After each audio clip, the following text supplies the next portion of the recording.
Hello everyone. In this tutorial, we'll show you how to get a face shape filter on Instagram. Let's get started. First, open your Instagram app and make sure you're logged in.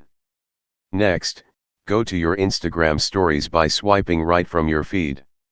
Once you're in stories, swipe through the camera modes until you find the browse effects option, which usually looks like a smiley face icon with sparkles.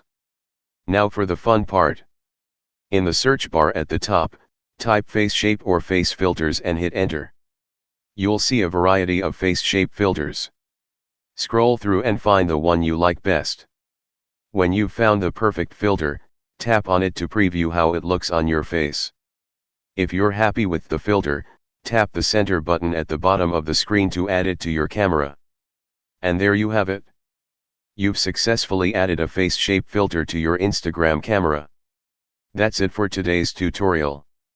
I hope you found this helpful. If you did, please give this video a thumbs up and subscribe to our channel for more Instagram tips and tricks.